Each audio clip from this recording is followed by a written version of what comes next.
प्रिय विद्यार्थियों, बेटा जैसे हमने ऑब्जेक्टिव क्वेश्चन जो हमारे जो कोई भी स्टेट बोर्ड का एग्ज़ाम हो या फिर सीबीएसई का हो, उन्होंने डिसाइड किया है कि ऑब्जेक्टिव का क्वेश्चन पेपर लेंगे।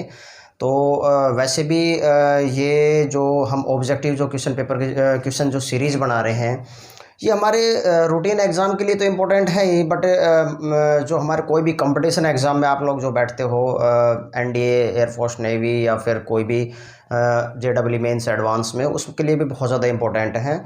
और हमने जो क्वेश्चन जो ऑब्जेक्टिव क्वेश्चन की जो सीरीज़ को हमने पढ़ना स्टार्ट किया है, तो अब हम उसमें चैप्टर सेकंड जो हमारा 12th क्लास का है, इनवर्स ट्रिग्नोमेट्री फंक्शन, उस पर पहुँच गए हैं।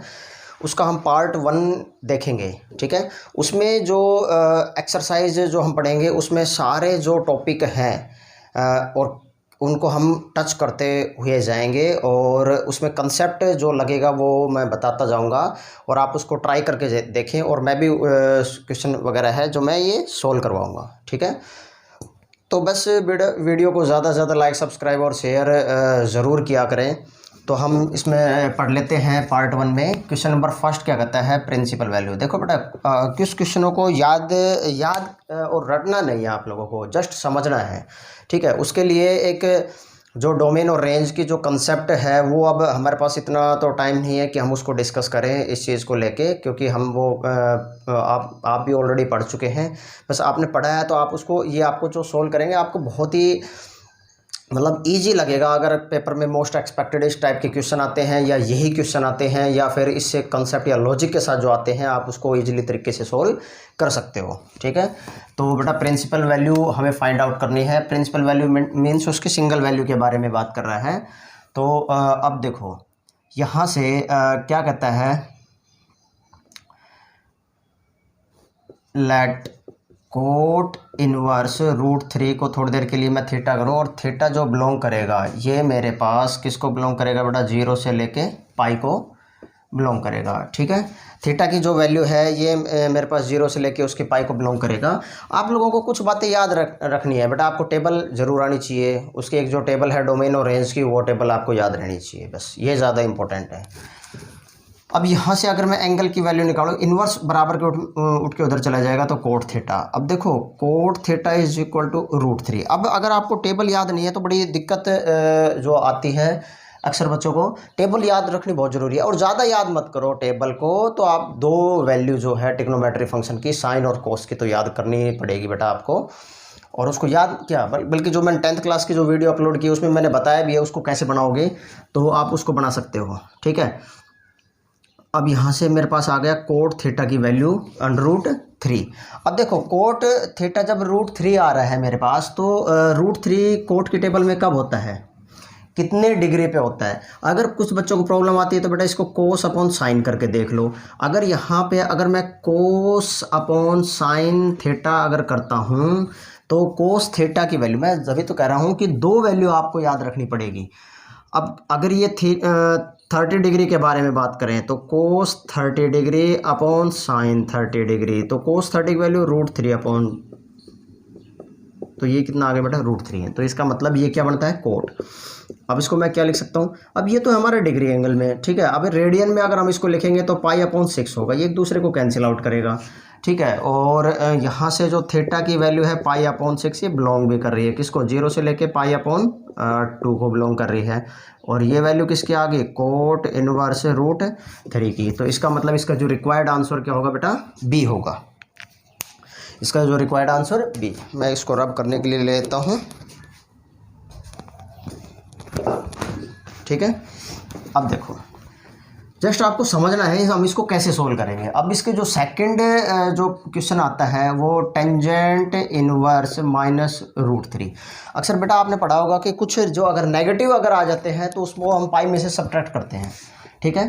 तो अब इसको भी थोड़ी देर के लिए अगर मैं लेट करके चलूँ, तो इसको हम थीटा मान लेते हैं, तो -√3 is equal to tangent theta होगा। अब जो यहाँ से बेटा जो थीटा जो बिलोंग करेगा, ये किसको बिलोंग करेगा, ये -π/2 से +π/2 को बिलोंग करेगा, ठीक है। इसको बिलोंग करेगा, और इनमें से जो आंसर होगा तभी वही ABCD जो हमारा आंसर होगा। तो बेटा टेंजेंट जो थीटा है, अब इसमें भी वही बात आ रही है घूम के कि √3। अब -√3, अब -√3 tan के टेबल में हम किसको लिखते हैं?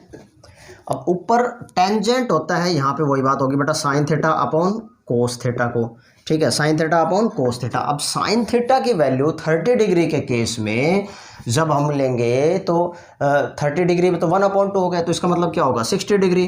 तो यहाँ से मैं क्या लिख सकता हूँ, इसको हम लिख सकते हैं टेंजेंट π/3 लिख सकते हैं। और मैं टेंजेंट को ऐसे भी कन्वर्ट करके लिख सकता हूँ -π/3 लिख सकता हूँ। अब ये दोनों एक दूसरे को कैंसिल आउट करेंगे तो थीटा की वैल्यू मेरे पास क्या आएगी -π/3 जो बिलोंग करेगी किसको -π/2 से +π/2। हमारे इस जो रेंज का जो कंसेप्ट है उसके बीच में लाई कर रहा है, तो इसका मतलब ये रिक्वायर्ड आंसर इसका क्या होगा बेटा बी होगा, ठीक है। तो आप इसको ऐसे करके देख सकते हो। अब जो थर्ड क्वेश्चन है, अब देखो थर्ड क्वेश्चन में find the value of cos secant inverse 5/3, इसकी वैल्यू हमें फाइंड आउट करनी है।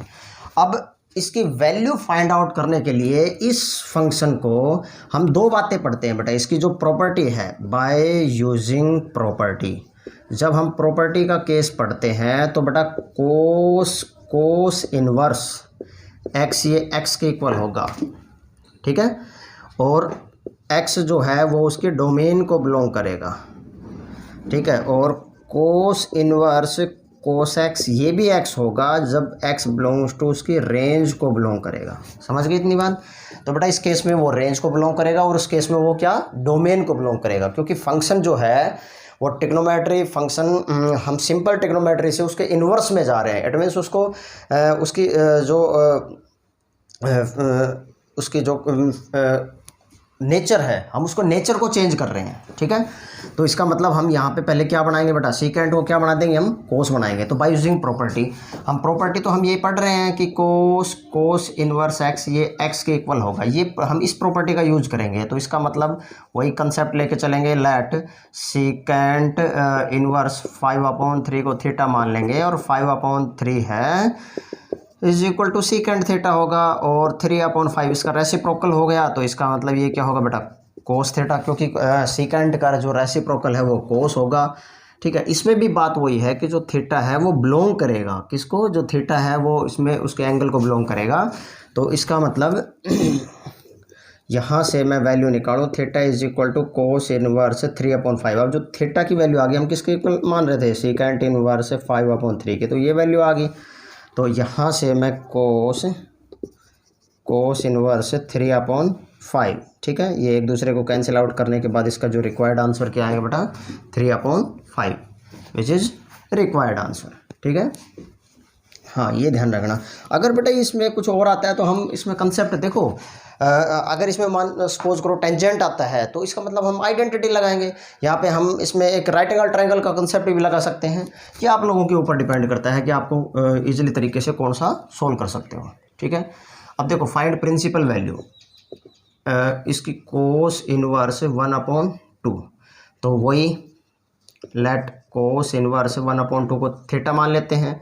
थीटा बिलोंग करेगा क्या 0 से लेके π/, ब्रैकेट का सख्त ध्यान रखना है इसका आपको।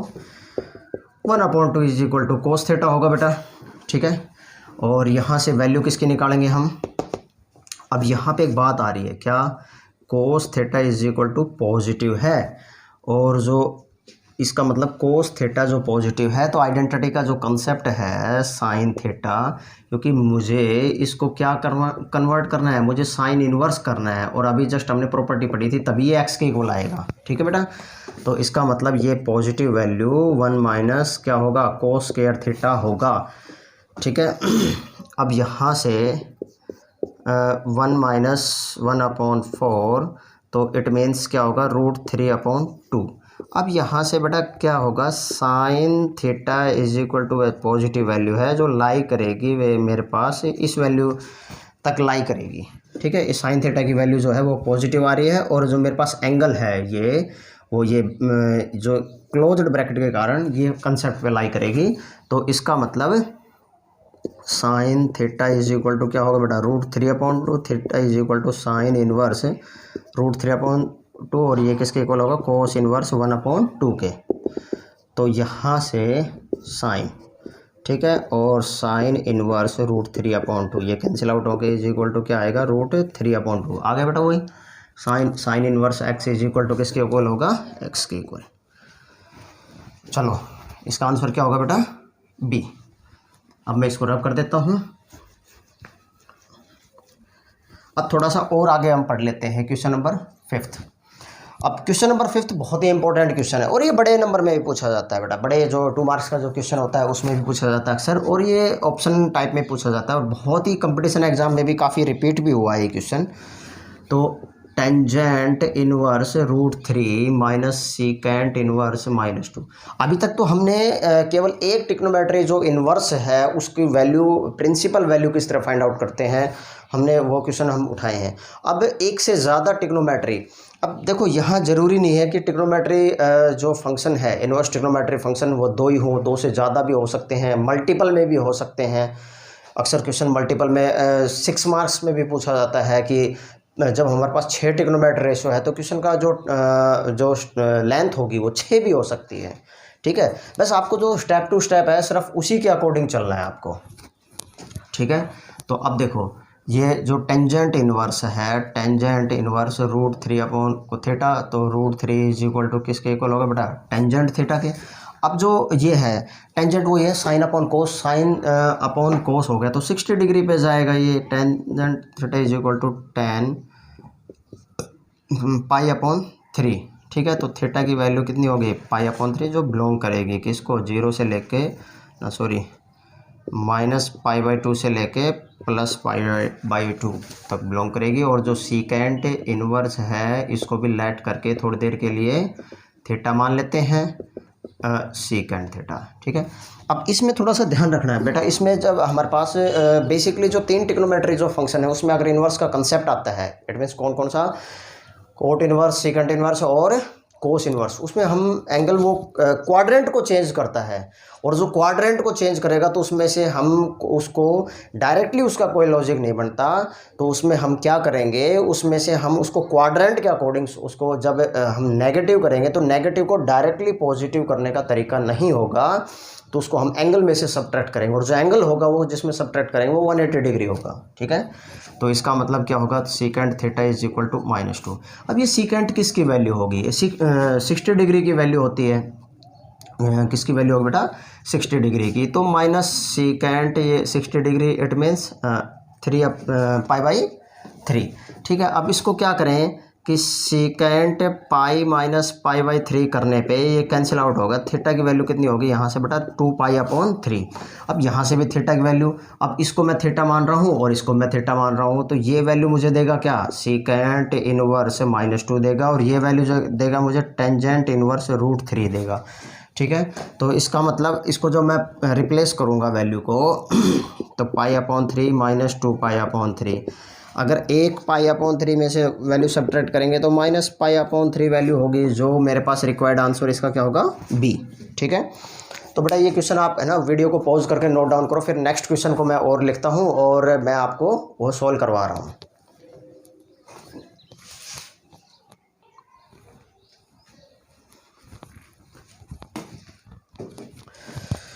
तो बेटा आपने पिछली वीडियो को पॉज करके क्वेश्चन को नोट डाउन कर लिया होगा। ठीक है, और हम क्वेश्चन नंबर जो 6 है उसका हम सॉल्यूशन करने जा रहे हैं। फाइंड द वैल्यू ऑफ, ये देखो 1 वर्ड इसमें उसकी वैल्यू फाइंड आउट करके लिखना है, इसका आंसर क्या होगा। ठीक है, अब देखो कंसेप्ट वही रहेगा हमारे पास, कोस इनवर्स √3/2 को हम क्या मान लेते हैं बेटा, थोड़ी देर के लिए थीटा इज इक्वल टू क्या होगा, कोस थीटा। ठीक है, यहाँ जो थीटा है वो बिलोंग करेगा किसको, 0 से लेके पाई को, और cos theta is equal to √3/2, जो मेरे पास वैल्यू किसकी होगी, π/6 की। तो यहाँ से थीटा इज इक्वल टू क्या होगा बेटा, π/6। ठीक है, अब जो π/6 है वो 0 से लेके पाई को बिलोंग कर रहा है, तो इसका मतलब यहाँ से वैल्यू रिप्लेस करूँ तो कोस π/2 प्लस π/6, एलसीएम लेंगे तो कितना आएगा, 6, 3π प्लस 6π, तो इसका मतलब कोस 4π/6 तो इज इक्वल टू कोस 2π/3, जो मेरे पास क्या होगा, कोस। अब कोस 2π/3 जो है उसको मैं क्या लिख सकता हूँ, 180 - 60 लिख सकता हूँ। 180 माइनस 60, इसकी डायरेक्टली वैल्यू अगर हम नहीं पता आप लोगों को तो 180 माइनस 60 लिखें। अब ये क्वाड्रेंट का कंसेप्ट लाई कर रहा है क्या कि 180 माइनस थीटा, कौन से क्वाड्रेंट में बेटा, यहाँ से क्वाड्रेंट यहाँ 180 है, 180 माइनस थीटा सेकंड क्वाड्रेंट में लाई करेगा। Second after school to college के अकॉर्डिंग यहाँ पे कोस क्या होगा, नेगेटिव, तो minus cos theta is equal to minus cos 60 degree. अब कोस 60 की वैल्यू -1/2 आएगा, तो इसका रिक्वायर्ड आंसर क्या आएगा बेटा, माइनस का 1/2। ठीक है, इसका जो आंसर क्या होगा, माइनस का 1/2। बहुत ही अच्छा क्वेश्चन है, बहुत ही इंपॉर्टेंट क्वेश्चन भी है बेटा ये, मैं इसको रब कर रहा हूँ। ठीक है, अब क्वेश्चन नंबर जो 7th है, 7th क्वेश्चन क्या कहता है, सेम एज इट इज, इसी कंसेप्ट के ऊपर डिपेंड करता है। आजकल क्वेश्चन की जो नेचर है वो इस तरह से पूछने लगा है एग्जामिनर। तो π/6 प्लस टेंजेंट इनवर्स √3। अब इसको भी टेंजेंट इनवर्स √1/√3 को हम थोड़ी देर के लिए अगर एंगल थीटा के बराबर मान लें और ये बिलोंग करेगा, तो इसका मतलब माइनस π/2 से प्लस π/2 के बीच में बिलोंग करेगा। तो थीटा ये 1/√3 is equal to tangent theta हो गया। अब देखो टेंजेंट होता है साइन अपॉन कोस। अब साइन 30 की वैल्यू 1/2, तो इसका मतलब ये किसको बिलोंग करेगा बेटा, टेंजेंट 30 को, इट मीन्स 6 को। तो यहाँ से थीटा इज इक्वल टू π/6 होगी, तो जो इसके बीच में बिलोंग कर रही है, तो इसका मतलब 2π/6 होगी, और 2π ये टेंजेंट π/3 होगी। अब टेंजेंट 60 जब 30 है तो ये किसकी वैल्यू आएगी, √3 की वैल्यू आएगी, π/3। दो वैल्यू दोनों ऑप्शन में है, ये भी हो सकता है ऑप्शन में थोड़ा मिस्टेक हो बेटा, √3 की वैल्यू इसका रिक्वायर्ड आंसर होगा। ठीक है, हाँ। अब क्वेश्चन नंबर जो 8th है, ये बहुत ही अच्छा क्वेश्चन और बहुत ही टिपिकल क्वेश्चन भी है बेटा, ये बहुत ही अच्छा क्वेश्चन भी है और बहुत ही टिपिकल क्वेश्चन है। अक्सर ऐसे क्वेश्चन जो हैं, ये जो अक्सर ऐसे क्वेश्चन ये है ऑल AI CBSE में पूछा जाता है, ऑल इंडिया जो CBSE बोर्ड है अक्सर उसमें पूछे जाते हैं बेटा ये। तो उस दौरान ये ऐसा थोड़ा सा टिपिकल वर्जन आता है। इसमें कुछ और भी क्वेश्चन जो टिपिकल बनते हैं जो अक्सर इसमें पूछता है ये। ठीक है, अब इसकी वैल्यू फाइंड आउट करते हैं, क्योंकि यहाँ सीधे सीधे तो बच्चे सोल्व कर सकते हैं, लेकिन थोड़ा सा यहाँ दिमाग लगाने वाली बात आ जाती है। इसमें कई प्रॉपर्टी एक साथ लगती है, बस थोड़ा सा यहाँ टिपिकल वर्जन आता है। अब कंसेप्ट वही लेके चलेंगे, 3/4 को थीटा लेके चलेंगे, तो 3/4 is equal to sine theta हो गया। अब मुझे यहाँ पे क्या होगा, मुझे ये प्रॉपर्टी फॉलो करनी है, tangent inverse x is equal to x, ये प्रॉपर्टी हम फॉलो करेंगे। ये बाय प्रॉपर्टी है ये। ठीक है, हम ये प्रॉपर्टी यूज करेंगे। ठीक है, तो अब देखो मेरे पास ये वैल्यू आ गई। अब मुझे आइडेंटिटी के अकॉर्डिंग यहाँ पे जो साइन थीटा है बेटा, ये क्या है, ये फिलहाल पॉजिटिव है।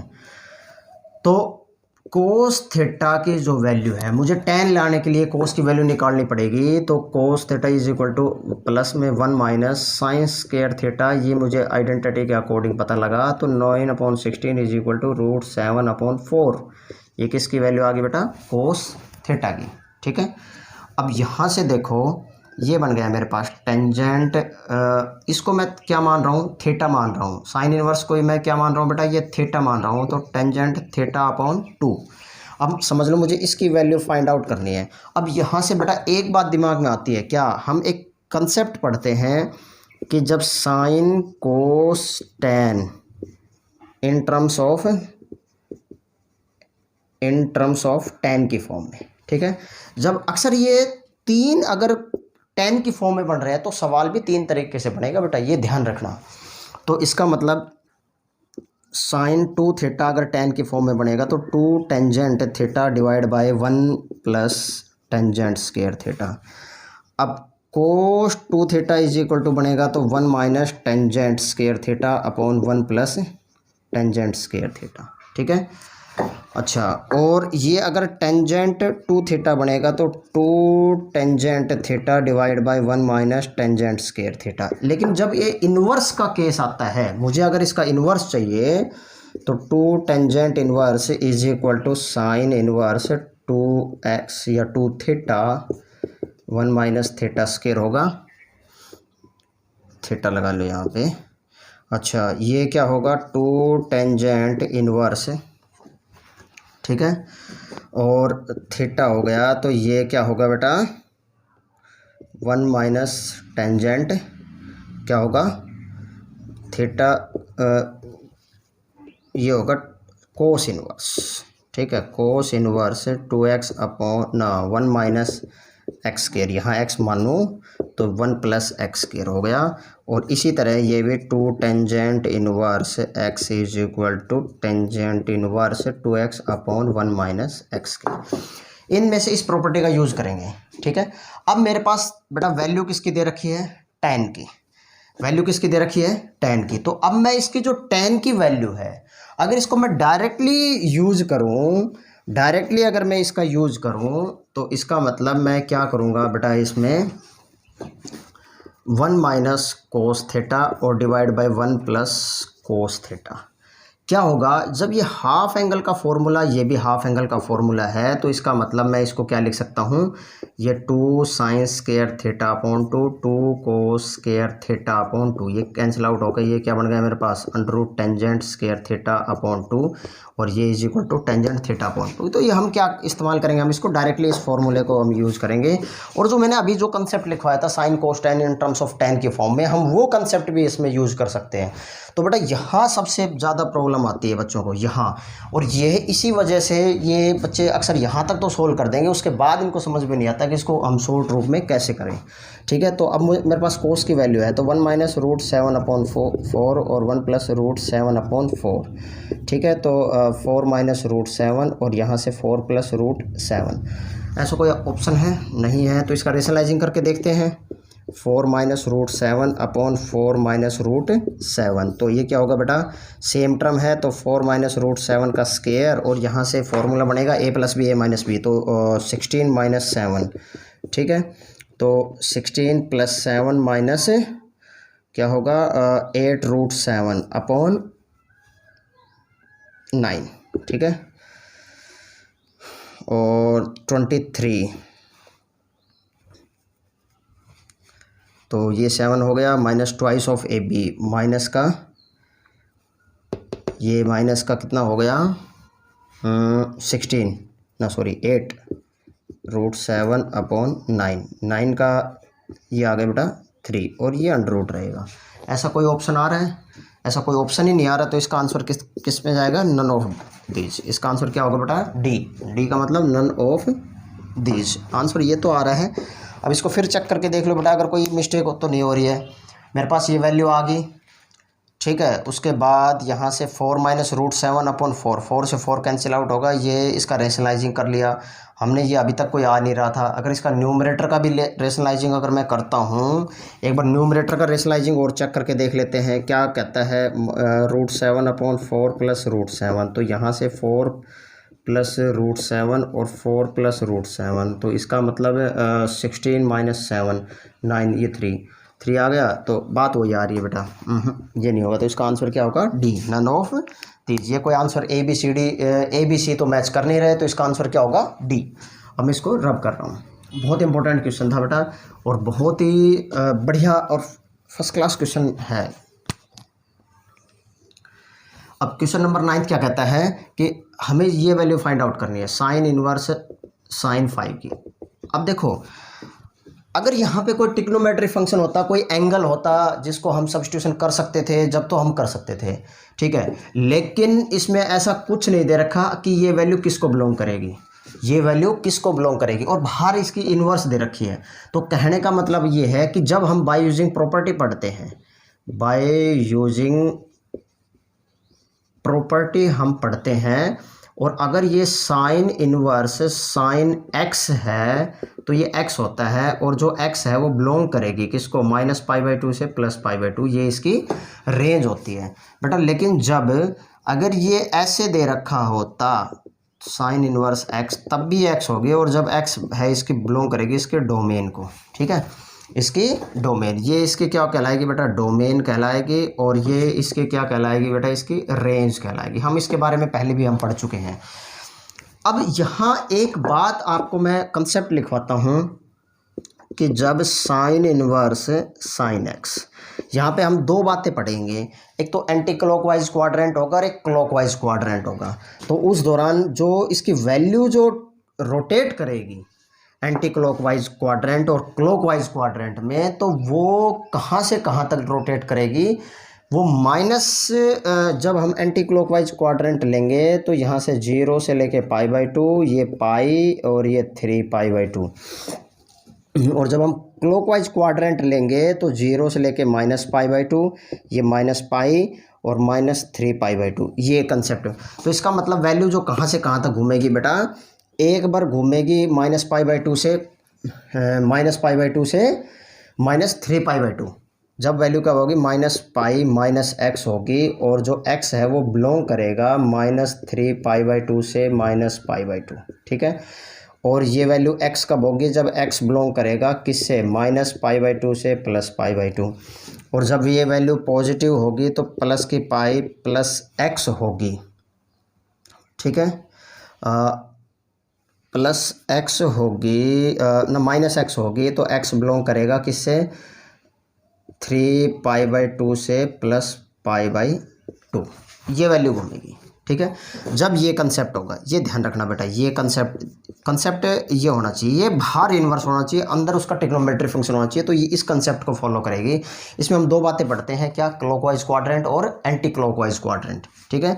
तो उस दौरान जब ये वैल्यू हमारे पास ये वैल्यू आ रही है, तो इसमें से ये सब्ट्रैक्ट करके देखो, क्योंकि वैल्यू इन 5 जो वैल्यू है वो इनमें से किसी के ऊपर भी जा सकती है, ठीक है। तो इसका मतलब -π -x से -π + x हो गया, तो माइनस का 2π, तो वैल्यू 5 में से सब्ट्रैक्ट हो जाएगी ये वैल्यू, ठीक है। तो इसका जो आंसर क्या है कि 5 - 2π, विच इज़ इसका रिक्वायर्ड आंसर होगा, ठीक है। अच्छा चलो, अब देखो इसको मैं रब कर देता हूँ थोड़ी देर के लिए। अब अगर मेरे पास ये वैल्यू होती, अगर यही होता साइन इनवर्स, अगर ये 5 होता, तब इसका आंसर क्या हो जाता, 5 होता, जब x बिलोंग्स टू r को बिलोंग करती, बाहर ट्रिग्नोमेट्री फंक्शन हो, अंदर उसका इन्वर्स हो, जब ये वैल्यू डायरेक्टली आएगी, और जब बाहर अगर इन्वर्स हो, अंदर ट्रिग्नोमेट्री फंक्शन हो, तो इसका मतलब वैल्यू उसकी रेंज को बिलोंग करेगी, किसकी बिलोंग करेगी, उसकी बेटा उसकी रेंज को बिलोंग करेगी, ठीक है। वीडियो को पॉज करके आप इस क्वेश्चन को नोट डाउन करो, फिर हम नेक्स्ट क्वेश्चन पढ़ने जा रहे हैं।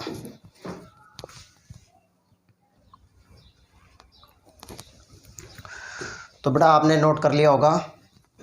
अब देखो बहुत ही, अब अभी तक हमने देखो, अभी तक जितने भी हमने पढ़े हैं, तो आप लोगों ने नोटिस किया होगा, पहले हम प्रिंसिपल वैल्यू निकाल रहे थे एक ट्रिग्नोमेट्री फंक्शन का, ठीक है, उसका इन्वर्स ट्रिग्नोमेट्री का, फिर हमने एक से ज़्यादा हो गया, ठीक है। उसके बाद हम उसके जो ट्रिग्नोमेट्री फंक्शन उसकी प्रॉपर्टी बेस पढ़ने लगे हैं।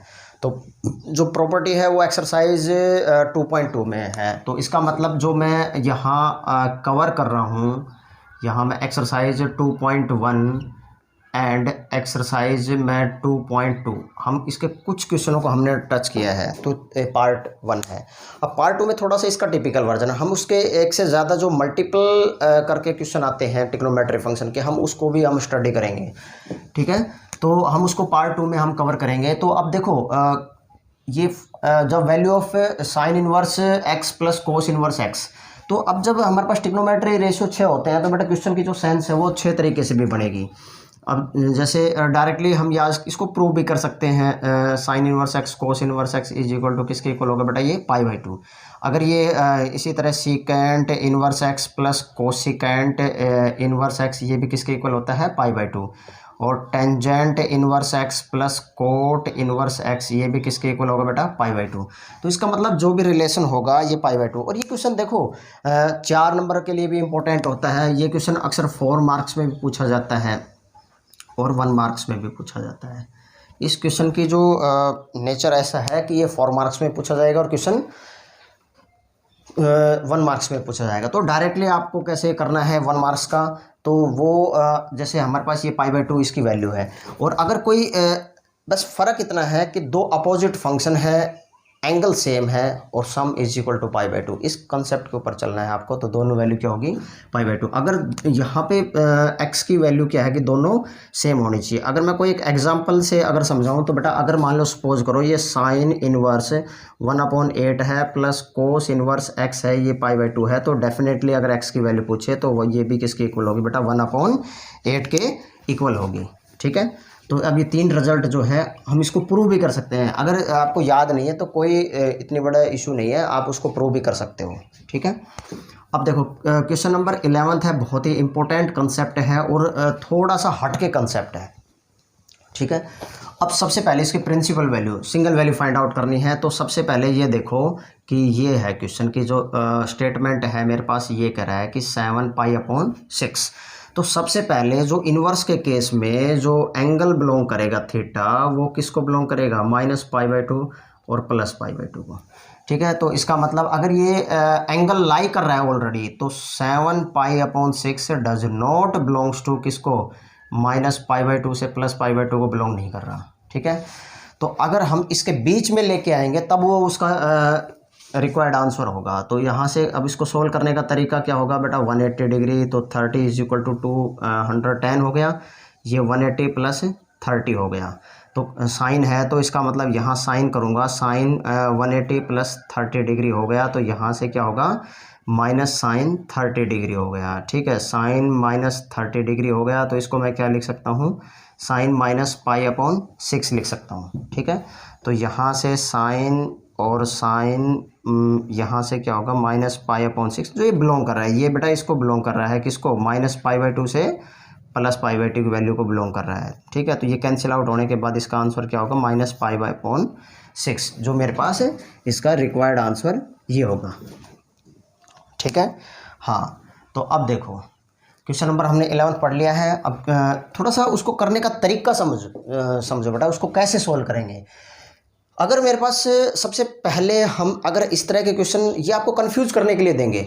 अक्सर क्या है कि बच्चे को जल्दी इतनी होती है, हमारे पास समय इतना नहीं होता। ये कंपटीशन एग्जाम में भी अगर पूछा जाता है तो हमारे पास इतना टाइम नहीं होता क्वेश्चन की हम स्टेटमेंट पढ़ें। जस्ट आप अगर क्वेश्चन को फास्टली अगर सॉल्व करना है तो बेटा उसका एक ही सोल्यूशन है, क्या, उसकी प्रैक्टिस करो। जितनी ज़्यादा प्रैक्टिस करोगे उतना ही ज़्यादा क्वेश्चन आपको सॉल्व कर सकते हो, और जितना ही फास्ट से फास्ट तरीके से हम उसको सॉल्व कर सकते हैं। ठीक है, अब क्वेश्चन नंबर जो 12th है, 12th क्वेश्चन के फाइंड द प्रिंसिपल वैल्यू। अब जो टेंजेंट इनवर्स, जो टेंजेंट 2π/3, तो सबसे पहले मुझे इसकी वैल्यू पता होनी चाहिए, क्या, कि जो ये जो टेंजेंट इनवर्स है ये लाई करेगा -π/2 से +π/2 ओपन ब्रैकेट में। ठीक है, तो यहाँ से जो 2π/3 है ये डज नॉट बिलोंग्स टू किसको, -π/2 से +π/2 को बिलोंग नहीं कर रहा। तो इसको वैल्यू हम चेंज करेंगे, किसने, बेटा 120 डिग्री, और 120 को मैं क्या लिख सकता हूँ, 180 - 60। अब इसके आगे मैं क्या लगा दूँ बेटा, टेंजेंट लगा देता हूँ। अब यहाँ पे मेरे पास जो कंसेप्ट बन गया, क्या, टेंजेंट 180 - थीटा। अब यहाँ से ये 180 - थीटा, सेकंड क्वाड्रेंट टेंजेंट क्या होगा, नेगेटिव, तो इसका मतलब माइनस टेंजेंट 60 डिग्री, और माइनस टेंजेंट 60 को मैं क्या लिख सकता हूँ, π/3। ठीक है, π/3 लिख सकता हूँ।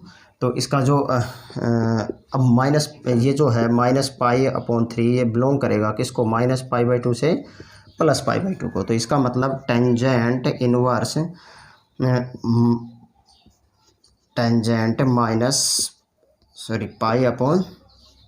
ये कैंसिल आउट होने के बाद इसका आंसर क्या होगा, -π/3।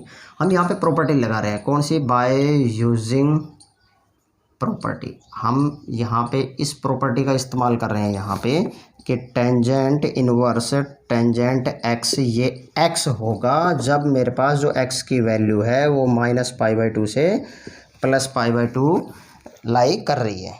ठीक है, तो बेटा इस तरह के जो कोई और भी क्वेश्चन है वो मैं नेक्स्ट वीडियो में आपको करवाऊंगा। वीडियो को बेटा ज़्यादा से ज़्यादा लाइक, सब्सक्राइब और शेयर ज़रूर किया करें। ठीक है, और ये जो मैं आपको जो क्वेश्चन करवा रहा हूँ, ये आपको बेटा मैं हर टाइप के क्वेश्चन करवा रहा हूँ, और आपको ज़्यादा से ज़्यादा प्रैक्टिस करनी है। और ये मत सोचो कि आपके जो 12th क्लास के जो एग्ज़ाम होंगे उसके लिए ये इंपॉर्टेंट है, ऐसा कुछ नहीं है बेटा। आप किसी भी कंपटीशन एग्ज़ाम में बैठोगे तो उसके लिए भी बहुत ही ज़्यादा इम्पोर्टेंट है।